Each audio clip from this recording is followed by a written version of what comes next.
He was a morbidly obese surgeon destined for an operating table and an early death.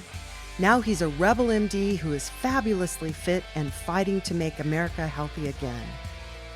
This is Stay Off My Operating Table with Dr. Philip Ovadia. Hey folks, it's a Stay Off My Operating Table podcast with Dr. Philip Ovadia, and we are joined today by, I'm pretty sure, the first candy maker we've had on the show, Phil. I don't think I'm wrong about that. Am I right? Definitely. And people are going to be a little taken aback by that at first. But as we get into the conversation with Susie, we'll, I think, be able to take them off the ledge and help them understand why we have Susie on. I was fortunate to meet her. Actually, I think we first met at the Hack Your Health conference, and then subsequently, more recently, at the Low Carb USA. And she's a candy maker that I think we'll all get along with. But more importantly, she understands a lot about the food industry and food ingredients. And I think we're going to have a fascinating discussion around that. Before we jump in, Susie, why don't you introduce yourself to our audience, give a little bit of your background, and maybe talk about what led you to get interested in sort of food quality and ingredients. I'd love to share that story. Thanks. So yeah, my name is Susie, and this is the last career I ever thought I would find myself in. So I've been in the keto space for probably since 2016, I'm going to say. I have a loose connective tissue disease, and I also have some other comorbidity situations with that. And on top of that, long-term Lyme. So I have been on an intense health journey for the last, 10 years, longer than that, actually. I mean, I was just full transparency. I was a whole food plant-based vegan for 4 years. And I had to sort out what that did to my body. Anyway, I had neurological symptoms, which led me to the ketogenic diet initially because I was looking at brain health. And I found that there were also opportunities for it to help with my loose connective tissue disease. So now you fast forward into my life, mostly keto, probably not doing it totally perfectly, but really trying, and 100% no sugar.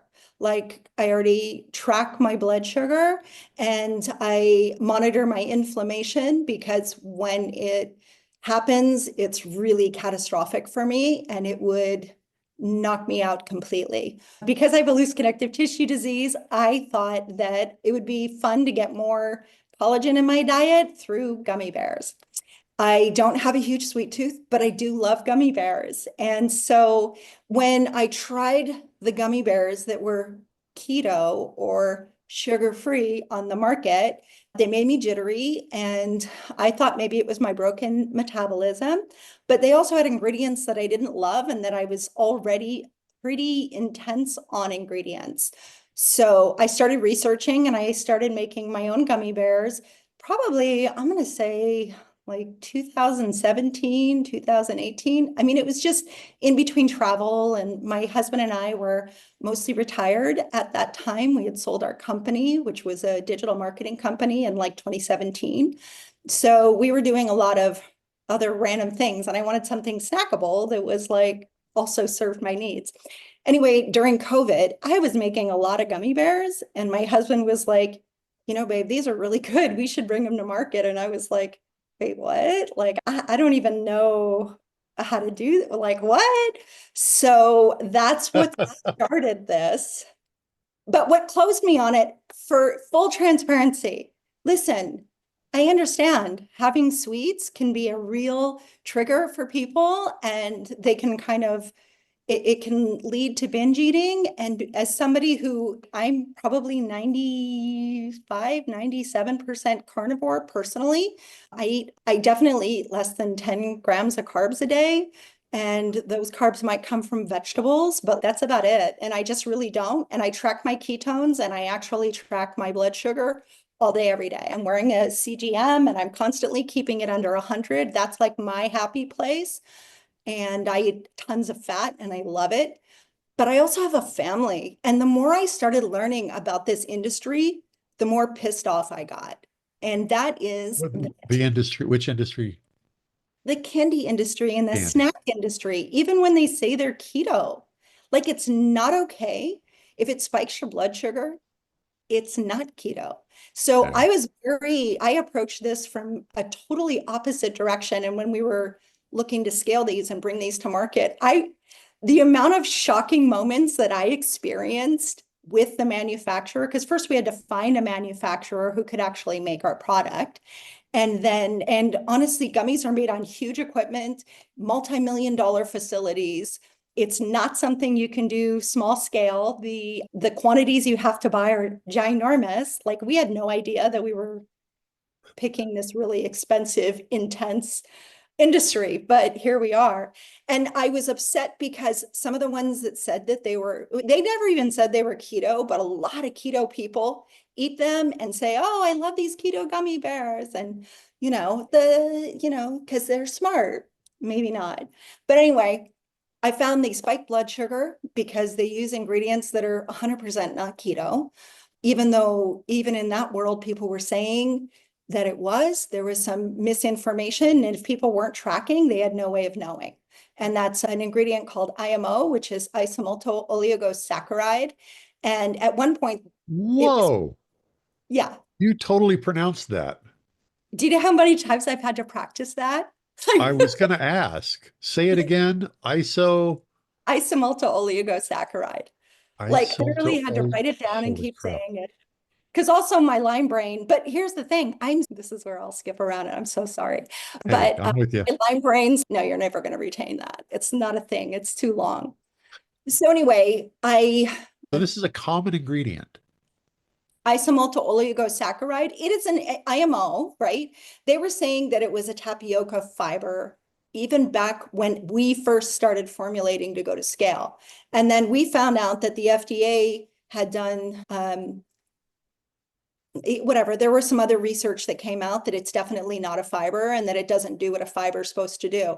Never mind the fact that I was already tracking my blood sugar and I was like, there's no way that there's got to be an ingredient in here that's like hijacking the ketogenic. You could tell it wasn't performing the way that it should have performed if it wasn't really turning into glucose in your bloodstream.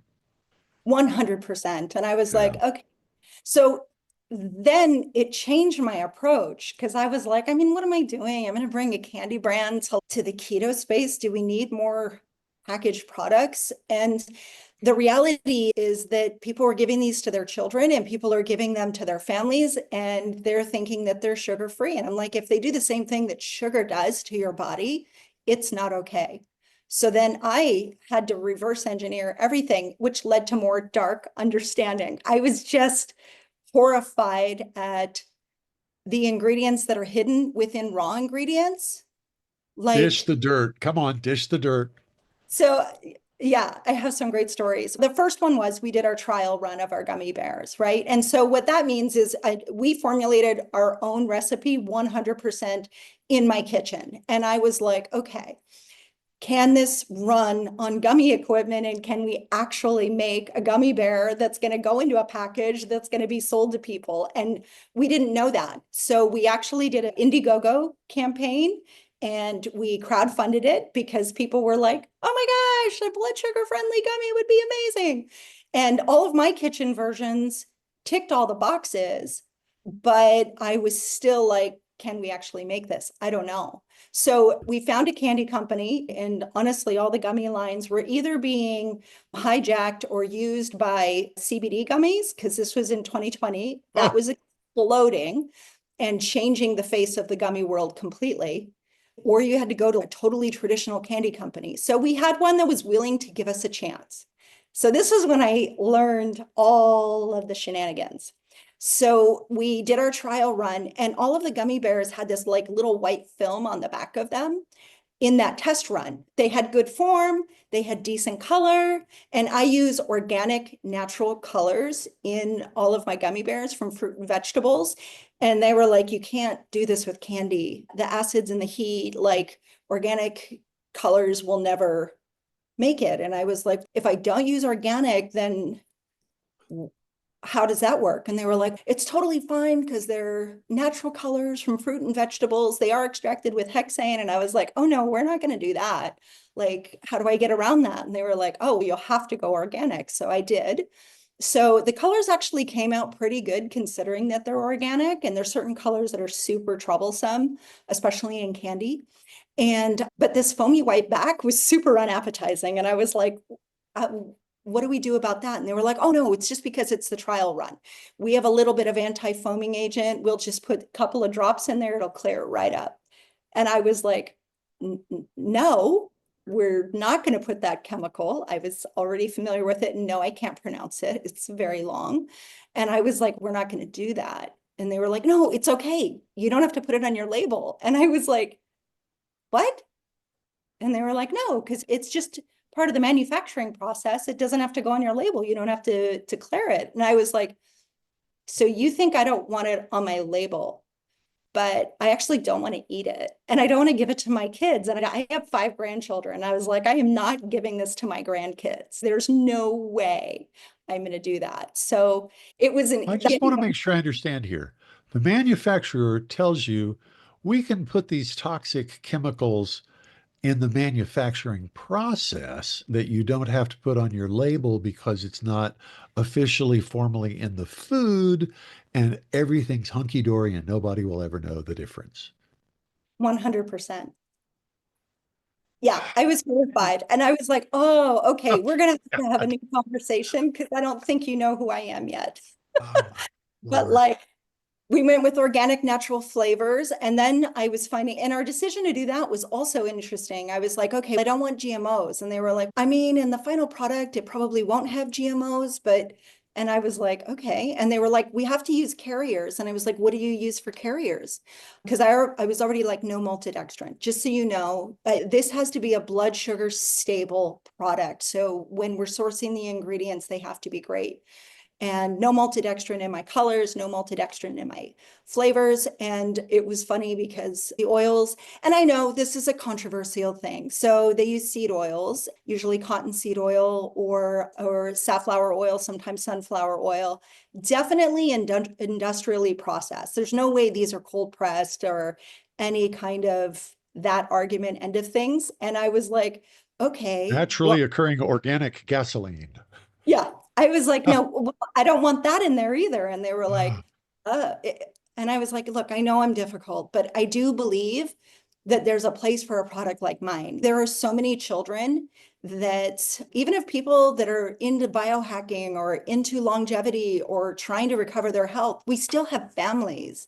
And I mean, I know I have 4 kids. My son, he has 4 kids, my oldest son, and like their household and me, they're like, oh no, Oma's here. Because I'm in their fridge and I'm like, wait, is this not organic? And they're like, oh my God, they were out of the organic. You know, I'm the scary, you know, mother-in-law. And that's kind of, but I've been crunchy since before it was cool to be crunchy, to be honest with you. Well, your name is Susie. For those of you who are not watching this, it's spelled Siouxie. So yeah, your mom was a hippie. I know. Okay. Yeah. So I wanted to actually go back a little bit in the story to your kitchen. And when you were first, you know, thinking, okay, I want to get some more collagen and, you know, I want to do it as a gummy. And how did you go about, you know, making this at home first?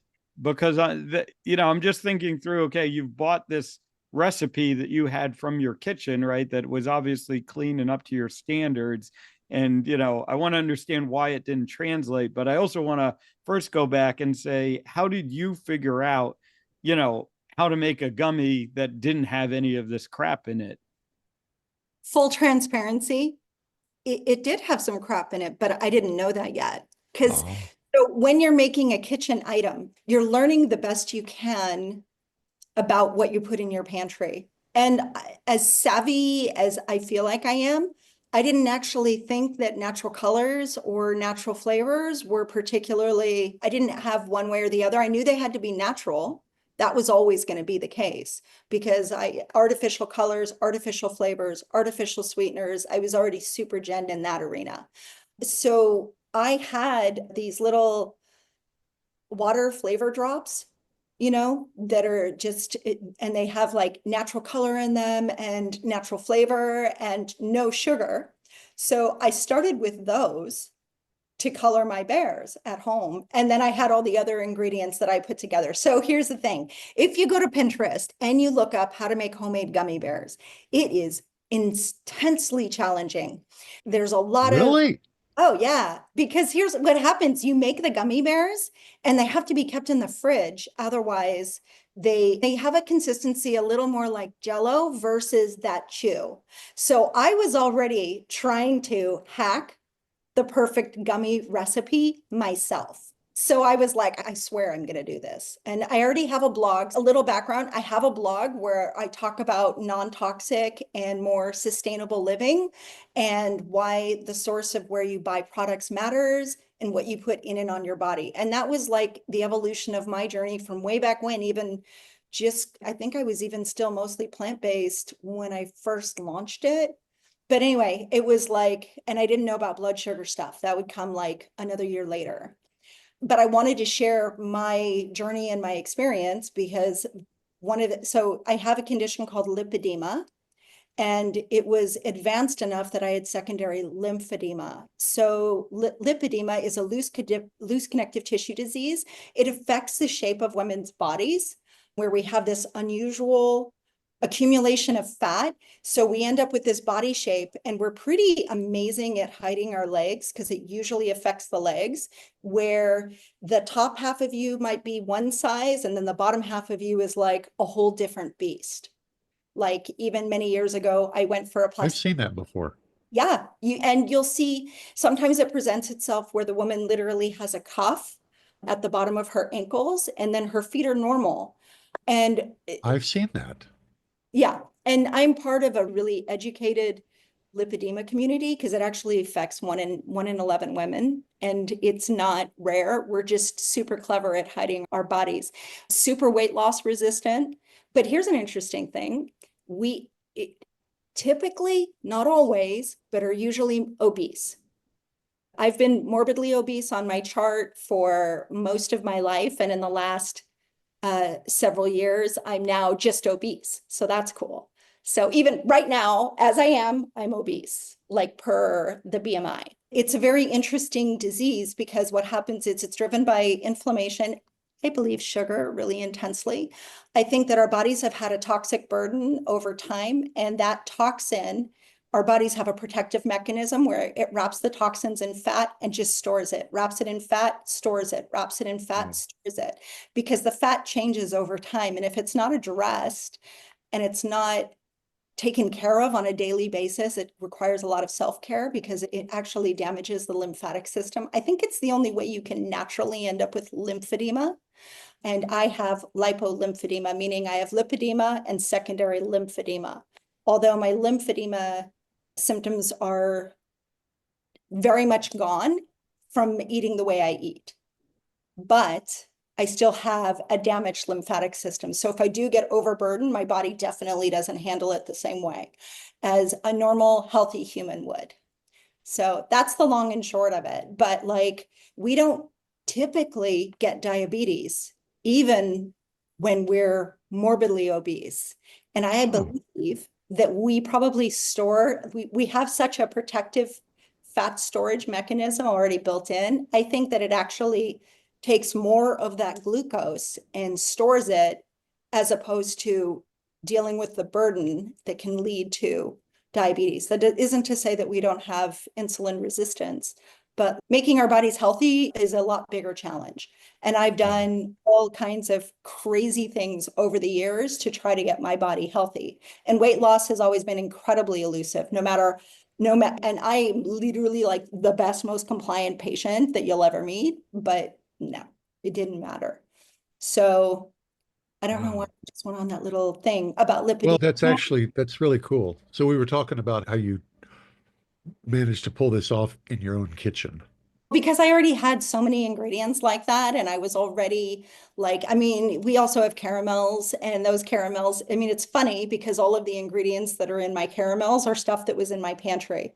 So yes, we make our caramels with fresh organic butter and fresh organic cream, because I found out that when you get powdered cream, even if it's organic, when you've taken something that's wet and now you make it dry, it oftentimes requires a carrier.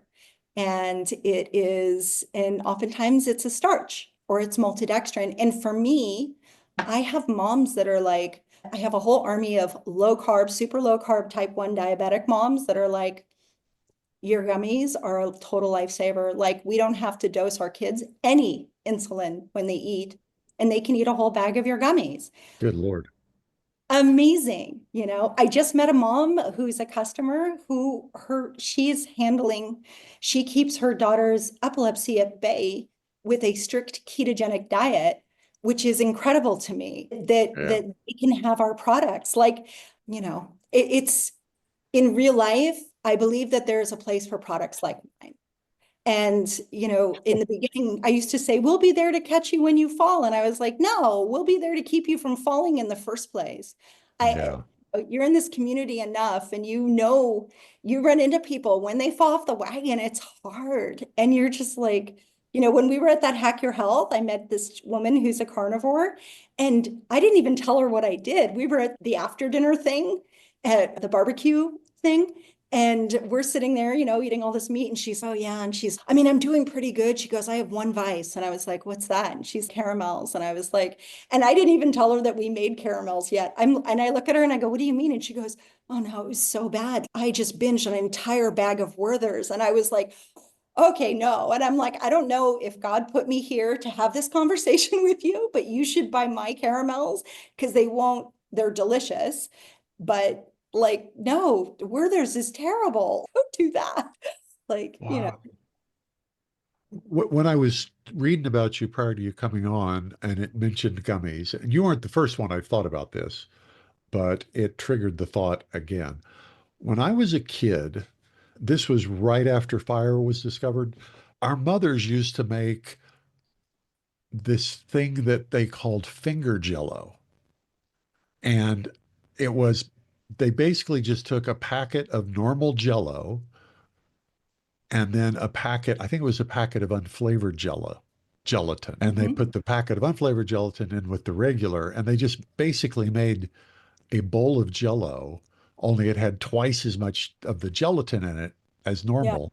And then you could cut it and into squares and put it out on a plate and leave it forever. It And it would didn't need start. refrigeration. Yeah. It was jello you could hold in your fingers. And it was, if I and granted, it was roughly 8,000 years ago, but if I recall, the texture was very similar to a gummy bear. And I just assumed that gummy bears were just made with, jello and extra gelatin. It sounds like Yeah. it's a little more complicated than that. No, you probably could do that. I mean, so classic gummy bears that people don't know, it's gelatin, traditional gelatin, like the original Haribo gummy bear, which is over 100 years old. It was actually made by a husband and wife team in a little village in Germany and then turned into this huge family empire. And really kudos to them, because its origins are delicious and beautiful. And before we knew how rough sugar can be on a body, it was a pretty clean product. But it's just gelatin, color, flavor, and a little bit of acid. And when you add that acid, it gives it that flavor pop, and that's it. In traditional gummy bears that are sold in the stores, it's glucose syrup or high fructose corn syrup or simple syrup. It depends on the brand, and it depends on how clean. The colors, most of them are artificial colors. The flavors, most of them are artificial flavors. And then there's citric and maybe malic acid or tartaric acid. It depends on their flavor profile for their recipe. Yeah. Well, let me ask So you a when question. You may not know. I'm sorry, Phil, but I yeah, have to know the answer to this question. This one's been burning for me. I can't remember what the product was we were looking at on our table here in the last day, but it said natural flavors. Mm. But it didn't specify exactly what these natural flavors were. And I thought to myself, I've put roofing tile in my mouth before and it has a flavor. And there's a flavor that an asbestos tile has. And that's the natural flavor of an asbestos roofing tile. What exactly are the rules around naming the stuff on the label about what's actually in here? To be frank, I'm a little bit skeptical about exactly what they mean by natural flavor. And you should be. It's actually quite terrifying, to be honest with you. So natural flavors, it can be anything that's found in nature. And then if they can figure out how to make into a flavor profile, believe it or not, you can use a certain dose of black pepper with a little bit of sweet, and you can actually kind of mimic a sour apple, like a Granny Smith apple flavor. There's different flavor combinations. In a perfect world, that's what they're doing. That's not true. I mean, you can have polysorbate 80. I don't know how that's natural, but it's totally allowed. In colors, you can have titanium dioxide, which is a carcinogen and a problem. It's a natural color. It's a mineral that makes things white so that you can then make I was them. going to say arsenic occurs naturally. Yeah, you are correct. So it is a bit dodgy. At the end of the day, to me, going with organic natural flavors limited that. And then I did have a specific no list, like even, okay, a natural flavor that could be in even like pork rinds, let's say, and it has a nice flavor to it. It can have MSG, and MSG has, 50 different names, and that is a natural ingredient. It actually is a natural ingredient, legitimately. The fact that it's used to make obese mice in a lab and to give them diabetes so that they can then test whether or not whatever they're doing handles diabetes, that should be part of the conversation if it's part of your ketogenic allowed foods, right? Yeah. So for me, it was this double-edged thing where I was constantly like, wait, but that wouldn't be good for blood sugar. And they're like, no one cares. And I was like, I care. I don't want a product that's going to spike your blood sugar. I want a product that's going to help somebody in their health journey. And I know what constant elevated insulin is going to do to a human body, and it's going to drive inflammation. So I was like, how do we not do that? And they were like, I don't know, like the ingredient makers. So I had to just kind of navigate it. At the end of the day, it's still candy. And I'm very transparent about that. I'm like, but you know what? Life happens, and so does candy. You go to the movies, you're on a road trip. We've all, made that exception at a convenience store when you didn't think it through. Like, it is what it is. And I wanted to create a product that people could feel good about, that didn't hijack their journey, that could satisfy those everyday moments that happen in life, because they happen, you know. In my experience, as a mother of four, they're all grown. My youngest is 28, fine. But like they're all grown children, and I have grandchildren. My oldest granddaughter is 20. My youngest grandchild is 2 months old. So I've watched their journey, even when they try to be a good sugar-free mom, let's say, and they go to school and then there's a party. I have a story about that, which was part of my drive on this. So my daughter, Ariel, she's my youngest. When she was little, I did observe as a mother that if she had sugar, she would become absolutely a terror. Everything would send her into tears and screams and rage, and so intense that I was like, okay, this child actually can't have sugar in her diet. And she couldn't even have too much sweet fruit. And obviously I didn't know about blood sugar. I didn't know about any of that. You're going back, 25 years, 28 years. And so I just knew that she couldn't have anything sugary. So when I took her to school, I went to the school and I said, listen, if there's a birthday party, can you please call me so that I can bring something for my daughter, because she really can't have sugar. And you can always call me and I will make provisions for her. And they were like, okay.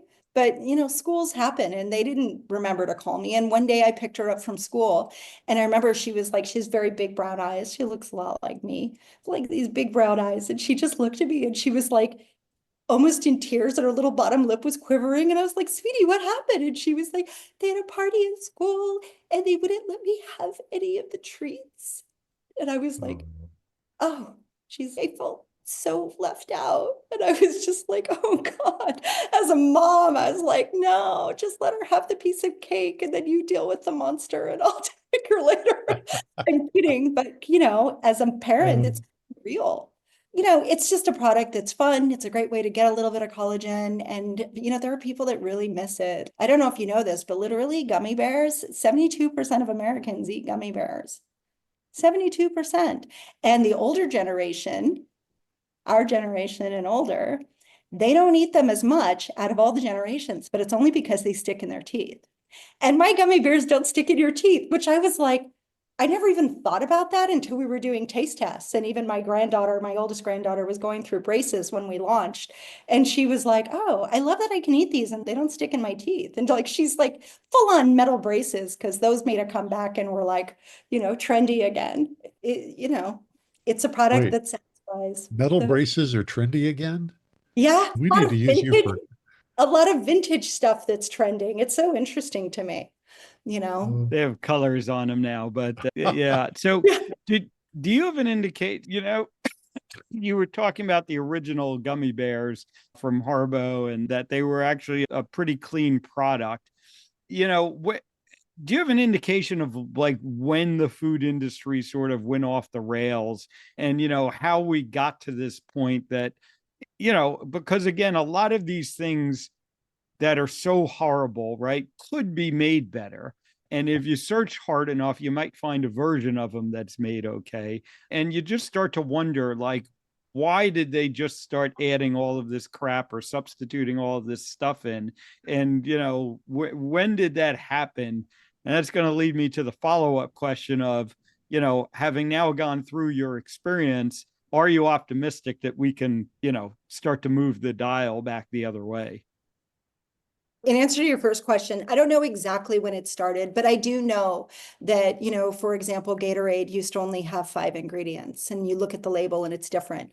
I have my own theory as a food manufacturer that I've observed. One, as demand has gone up, there is a eagerness to create something faster. So go back to the example that I told the story about the foamy back, right? So when I told her, no, we're definitely not doing that. But if you look at my gummy bears, not a great angle, but hey, so these are my gummy bears, right? But if you look at my gummy bears, they look like a gummy bear. This is my wild berry. So it's not the best example, but even the red one, they're not foamy. They're not weird. You wouldn't be like, ew, what's going on with this gummy? What happened was I said, we're not doing that. So she was like, okay. And my husband, who's pretty awesome, and he's definitely thinks like an engineer, he was like, let's go to your kitchen. Show me your process. Because we'd made enough of them in our kitchen that we really knew our formula inside and out. So we went in there, we saw what they were doing, and he made adjustments in their kitchen on how they were processing it.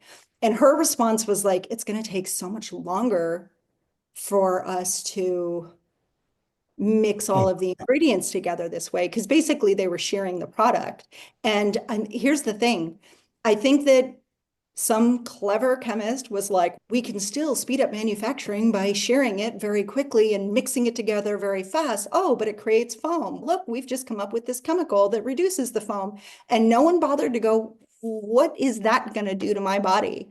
What is that going to do to my children? I'm pretty sure that artificial colors, right, in candy, and I just have to pull it out so that it's illustrative, right? So these are my gummy bears, and these are all organic, natural colors. And we have 6 different flavors, so there's 6 different colors. And I have done the best that I can, but there are colors that are tricky. So if you want blue, it doesn't last.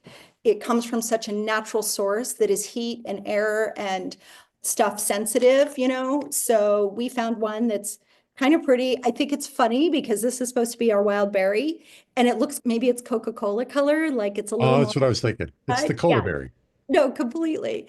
And I'm like, whatever, it's not. It's from natural fruits, which is kind of great.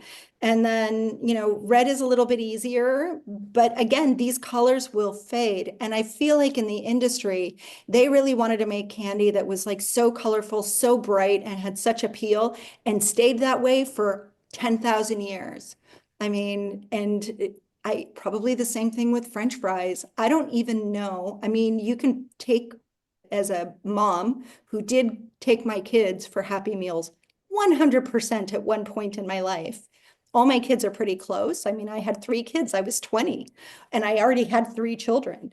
So like insane. But you could leave a little bag of French fries in your car if your kids accidentally dropped it between the seats, and they would be 1000% intact and look pristine. Obviously, they're hard, Oh, you are so edible. right about that. It's Oh my God. potatoes. Potatoes Yeah, are disgusting when you let them sit for any length of time, exactly. except it's All not right. I potato. mean, it basically, it comes down to, we'll call it efficiency in manufacturing, right? Speed in manufacturing. And then, shelf life seems to be the Longer shelf life. motivation, yeah, Well, and behind I all think of this. also, I think because they're, shipping products great distances, and then that, I've really had to learn a lot about the retail world, and it's a very interesting thing. And it's like shelf life definitely matters. It's one of the reasons our caramels will probably never go into retail, and I'm okay with that. But the reality is, I use organic fresh cream. I use organic fresh butter. You should have seen, I almost came unglued when I found out that we really needed to add an emulsifier because I use such fresh ingredients. When you have water and you have fat and you put them together in a packaged product, you have to there's got to be some way to make them commingle and play nicely together. Otherwise, they absolutely will separate. We learned this the hard way because literally our caramels in the beginning, man, they were amazing for a week. And then they were gross. And I was like, what is happening? It was like coated in ghee. And then people were like, ew, what's going on? And I was like, oh no. So I had to learn about shelf stability. So when I had to add a lecithin, then I had to deep dive onto lecithins. And lecithins can be really dirty, like absolutely. Soy lecithin, I don't think there's not that I could find a clean way to process it. So there's a lot of chemical extraction and processing. And the idea is those chemicals aren't in your food. And I beg to differ, and I don't know that's true. So for me, Right. I had to we use organic sunflower lecithin in our caramels that is cold extracted, cold pressed and extracted mechanically, like without using any chemicals that make it weird. And I was like, are you kidding me? Like, why should I have to do that? I always thought lecithin was like a health-giving ingredient. But maltodextrin is in so many things. So if you're watching your blood sugar, if you're trying to have a metabolically healthy thing, there can be a lot of ingredients that are in the product that can screw that up. I think yes, I think that even food makers, they usually defer to, they'll have a formula maybe, or they'll find a manufacturer and say, hey, I want to make a sugar-free gummy. I didn't know that this is how the food world works, but let's say that's what they said, right? We made ours 100%. Like we didn't even have any food formulator R&D contribution to the creation of our formula, like none of it. We brought it there. We own the whole rights to it. They have zero rights to it. It's never allowed to be used for anybody else. Whereas normally, if I go to a manufacturer and say, I want to make a sugar-free gummy, they go, okay, we have experience with that. We'll use some sugar alcohols because sugar alcohols actually work great, but they can be really catastrophic on the digestive tract. So there was kind of that end of things, right? But they still own the formula. And even though, yes, you can make your product with it, it doesn't mean that it's your own product that you can have forever. That's not how it works. And then when they go to make it, they choose the ingredients from their suppliers that they're used to working with. Yeah. And some of those Good. They ingredients can, come from China, some of those ingredients are just bulk ingredients that are chemically made, but they have the same label as somebody who's trying harder, and you don't really know that.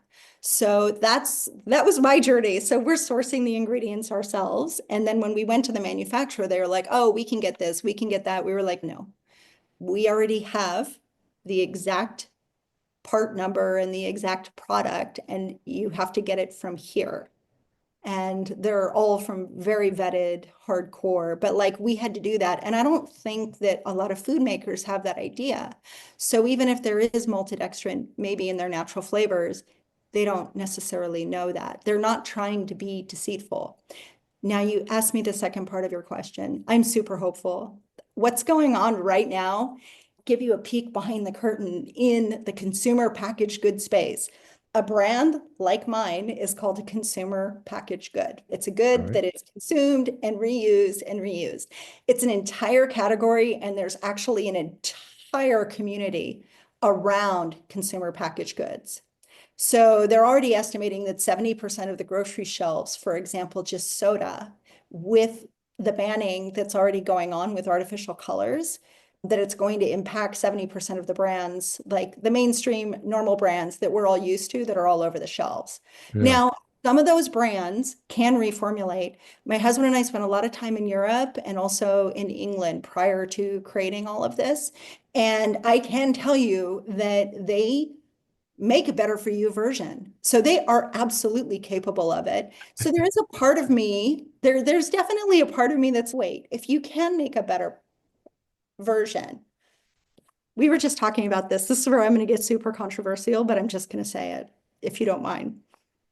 We avoid We love controversy at. You don't love controversy. Yeah, you do. Yeah, okay, good. love, yeah. So I was talking to my husband, and I was talking about this conversation that I had by accident with a guy who's diabetic, and we were talking about ingredients anyway. And he asked me, he was like, so what do you think's going on in the food industry? And I said, you have to look at what's happening from behind the scenes and then come to a conclusion. Here's the problem I have. When Fruit Loops, their original recipe, they tried to go into Europe, and Europe was like, no, all of those ingredients are banned. You cannot bring your product in here. And if you do, we're going to put a big black warning label on it with a whole bunch of warnings for the consumer. They didn't want that. Kellogg's was like, no, I don't want that. I'm sure that their food scientists were like, but why don't you want these ingredients? So if Europe was like, the reason these ingredients are illegal are because there's evidence that they cause cancer, that they cause neurological disorders, that they cause hyperactivity in children, that they do this, that they do that. We don't want those ingredients. They're banned, and they're not allowed in our country. If that conversation took place, which I'm sure it did, and they came back to America and were like, okay, Europeans don't want cancer or neurological disorders. It's fine for Americans, but let's reformulate. I don't know. I'm pretty sure that these guys don't have good intentions. That's the only conclusion I can come to. Yeah. Why don't we reformulate? Why? They're going to have to now, which is awesome. And it's great for me because we've already had a clean brand, you know? We spoke to a lot of, and they are on the hunt for products that are not going to have to reformulate in the next year and a half. You know, That's fantastic. Yeah, it's awesome to hear. And hopefully we're going to continue to get there. You know, I mean, and of course, the obvious sort of answer that, you know, to your question, why don't they do this, right, is money. You know, I'd love to, do you know, how much more expensive is it, right, for you to make your gummy bear versus, sort of the standard gummy bear there? So intensely more expensive. I mean, first of all, is my sweetener. I use allulose. I love allulose. It stimulates GLP-1. It's blood sugar friendly. There's a small segment of people that are sensitive to it. I won't buy allulose from China.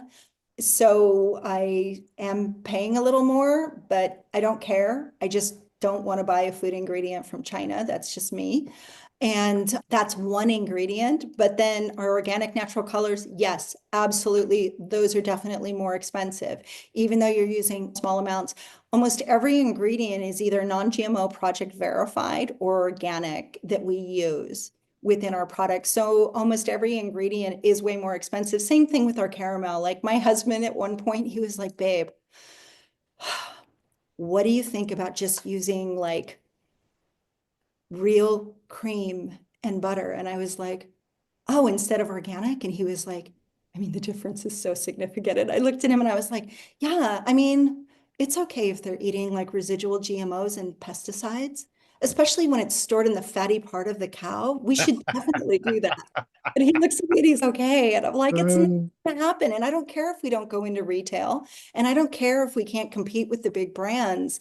I'm not going to feed somebody intentionally poison under the guise of a treat. I just don't want to do it. And it's been a hard decision. Oh, like our organic sunflower lecithin? Are you kidding me? Oh, in our caramels, we use organic, fair trade, Madagascar vanilla extract. That's what we use within our caramels. It's $360 a pound. When you can use vanillin, which is like fake vanilla, and you could use that. I think it's like 10 cents a pound or something ridiculous. So yeah, no, it's going to cost more for sure. But there's also a lot of ingredients that it's inconsequential. Like we're still competitive with similar brands. We're never going to compete with Haribo. I mean, sugar, high fructose corn syrup, those are like penny ingredients compared. And artificial colors, artificial flavors, those are, again, pennies compared. So it is going to be, their prices are going to come up, but I think that's great for big brands personally. I mean, for emerging brands like mine that want to do it better because it levels the playing field. Because right now the playing field is not level at all in terms of product pricing and then, shelf visibility. And it's such an I think of a product like this in the same way that I think about, when people find out that I haven't had health insurance for 20 some odd years, that I pay out of my pocket for my health yeah, insurance. They, oh my gosh, isn't that expensive?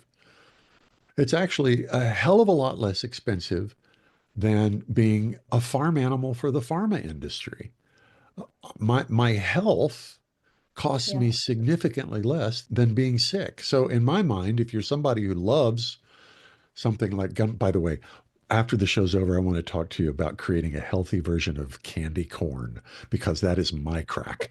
If you're somebody who, let's be fair, we're human, wants yeah, something like this, yeah. the cost of eating something that doesn't hurt you Mhm. versus the cost of eating something that does hurt you is Yeah, so much less. Yes, okay, so I'm paying however much it is for a bag of gummies. And what I'm not paying is in blood sugar, in insulin resistance, in all the kinds of downstream problems that occur from doing those things. Oh my totally. God. My And that's my daughter from New York is calling during my podcast. Ah, bless her heart. And Ah, yeah, I mean, and that's exactly it, right? And ultimately, the consumer should at least have this option, right? And yeah, without things like what you're doing, right, there's no option. And, when the choice becomes, just don't have it or have it, right? It's challenging for some, in certain situations. And now you're giving that option. And that's exactly the consumer's choice to make. I'm willing to pay more for this because it's, you know, not yeah, going to wreck my health. And I see value in that. And, I think the more that we're able to get these options out to people, the more that they'll choose them. So I think it's amazing. And, and like we said at the beginning, right? This is going to trigger some people who are like, oh, no one should need this stuff. And they're, you should never have this stuff. And everyone, should just stick to the plan and be pure carnivore. And, why would you ever need anything like this? But I think for the vast majority of people, they'll recognize it and they'll appreciate that, this option is out there for those situations. and shouldn't we say, Phil, that you mentioned before we started recording that your daughters love these things? Yeah, yeah, no, I mean, I we don't want to make it too much of a commercial, but I do want to make it a commercial because I love what Susie's doing. And, you know, we need more things like this. And the only way we're going to get that is if Susie's product succeeds. Like you said, then others are going to want to copy your success. Absolutely. So let's give the shameless plug. And how do people get this? Because yeah, I can vouch. They're awesome gummy bears. The caramels taste awesome. And I also tested it during one of the conferences. Yeah, syrup. I almost forgot about that one while I was wearing my CGM, and it does not spike your blood sugar. So how do people find it, Susie? Yeah, so they can find it either on our website, which is scrummysweets.com. And Scrummy is spelled, and this is my shameless plug, scrummysweets.com. These are the snack packs. We have snack size for like little lunch boxes, and Easter's coming, which honestly, and especially as a physician, you probably see this, but oh my gosh, after each one of these holidays, my grandbabies are like getting the flu and they've got this cold and it like keeps running around in their preschool and kindergarten. I'm like, stop giving them sugar. Literally, it is absolutely preventing their immune response from doing what it's supposed to do. It's so rough.